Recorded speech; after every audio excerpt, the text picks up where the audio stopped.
Hello everyone, welcome back to the channel. So आज हम class 10 Hindi book के chapter number first Sakhi, जिसके लेखक है कबीर, पढ़ने जा रहे हैं। तो सबसे पहले हम लेखक का परिचय देखेंगे। तो कबीर का जन्म सन 1398 और उनकी मृत्यु 1518 में हुआ था। ओके, तो उनका जो जीवन वर्ष आयु थी वो 120 वर्ष की थी और उन्होंने अपने अंतिम के कुछ वर्ष मगहर में बिताए और वहीं पे चीर निंद्रा में लीन हो गए। तो हम सबसे पहले चैप्टर्स जो है साखी उसके बारे में देखते हैं, मेन पॉइंट्स। तो साखी जो शब्द है वो साक्षी शब्द का ही तद्भव रूप है। साक्षी शब्द साक्ष्य से बना है, जिसका अर्थ होता है प्रत्यक्ष ज्ञान। यह प्रत्यक्ष ज्ञान गुरु शिष्य को प्रदान करता है। इन साखियों में कबीर ईश्वर प्रेम के महत्व को प्रस्तुत कर रहे हैं। पहली साखी में कबीर मीठी भाषा का प्रयोग करने की सलाह देते हैं ताकि दूसरों को सुख और अपने मन तन को शीतलता प्राप्त हो। और दूसरी साखी में कबीर ईश्वर को मंदिरों और तीर्थों में ढूंढने के बजाय अपने मन में ढूंढने की सलाह देते हैं। तीसरी साखी में कबीर ने अहंकार और ईश्वर को एक दूसरे से विपरीत यानी उल्टा बताया है। और चौथी साखी में कबीर कहते हैं कि प्रभु को पाने की आशा उनको संसार के लोगों से अलग करती है। पांचवी साखी में कबीर कहते हैं कि ईश्वर के वियोग में कोई व्यक्ति जीवित नहीं रह सकता है, अगर रहता भी है तो उसकी स्थिति पागलों जैसी हो जाती है। और छठी साखी में कबीर निंदा करने वाले को हमारे स्वभाव परिवर्तन में मुख्य मानते हैं। सातवीं साखी में कबीर ईश्वर प्रेम के अक्षर को पढ़ने वाले व्यक्ति को पंडित बताते हैं। और अंतिम साखी में कबीर कहते हैं कि यदि ज्ञान प्राप्त करना है तो मोह माया का त्याग करना होगा। तो आइए हम चैप्टर स्टार्ट करते हैं। तो सबसे पहले 2 लाइन पढ़ेंगे। ऐसी बानी बोलिए मन का आपा खोए, आपन तन शीतल करे औरन को सुख होए।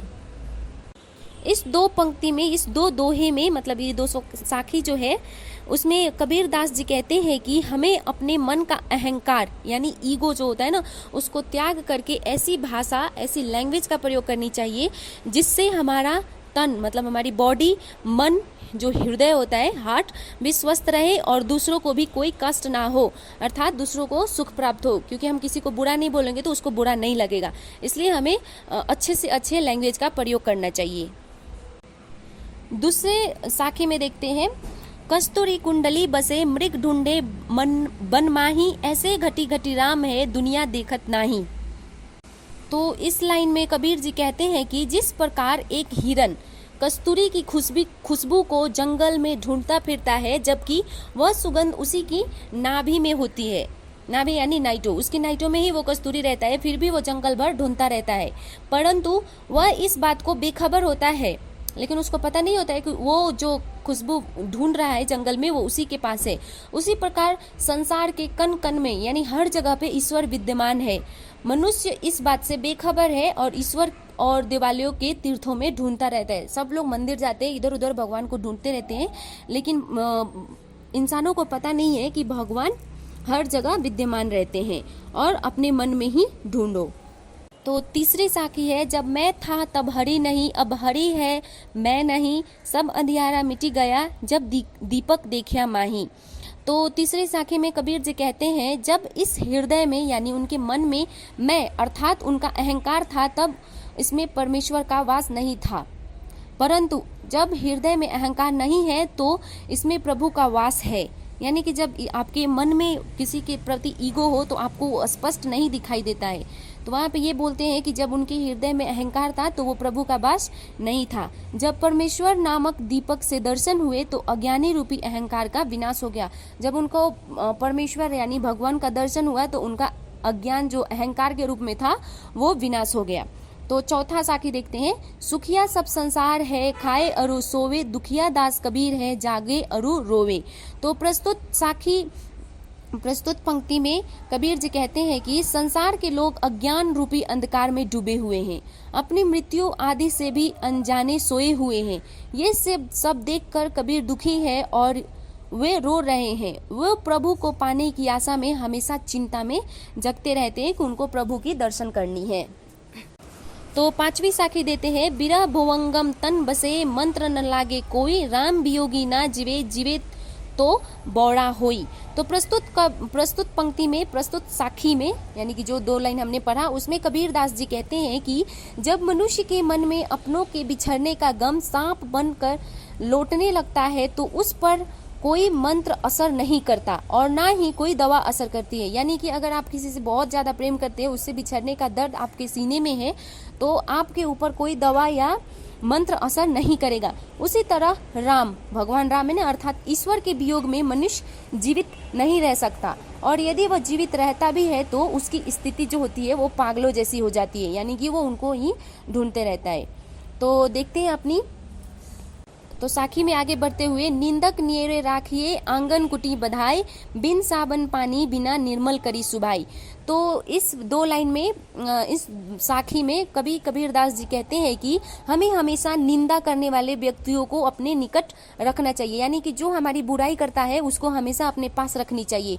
हो सके तो अपने आंगन में ही उसके लिए घर बनवा लेना चाहिए, यानी कि हमेशा अपने पास ही रखनी चाहिए, ताकि उनके द्वारा बताई गई हमारी गलतियों को सुधार सके। मतलब आपकी जो बार बार बुराई करती है उसके हमेशा टच में रहे, ताकि वो आपकी बार बार गलतियां गिनाए और आप वो गलतियों को सुधार सकते हैं। इससे हमारा जो स्वभाव होता है, बिहेवियर, वो बिना साबुन और बिना पानी की मदद से ही साफ हो जाता है। तो कविता में साखी में आगे बढ़ते हुए, पोथी पढ़ी पढ़ी जग मुआ, पंडित भया न कोई, एके आखिर पीव का पढ़े सुपंडित होई। तो यहाँ पे प्रस्तुत पंक्ति में कबीर जी कहते हैं कि इस संसार में मोटी मोटी पुस्तकें, जो मोटी मोटी किताबें पढ़ते हैं ना, कर कई मनुष्य मर गए परंतु कोई भी मनुष्य पंडित नहीं बन सका, यानी कि ज्ञानी नहीं बन सका। यदि किसी व्यक्ति ने ईश्वर प्रेम का एक भी अक्षर पढ़ लिया होता तो वह पंडित बन जाता। यहाँ पे कबीरदास जी कहते हैं कि बड़े बड़े मोटे मोटे बुक पढ़ने से कोई ज्ञानी नहीं होता। कितने मनुष्य मर गए ऐसे ऐसे पढ़ के, लेकिन वो ज्ञानी नहीं हुए।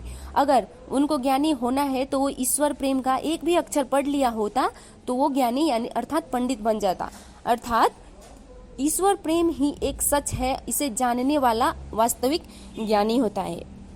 अब कविता का लास्ट साखी बचा है, हम घर जालिया आप ना लिया मुरारा हाथी, अब घर जालो ताश को ले जे चले हमारे साथी।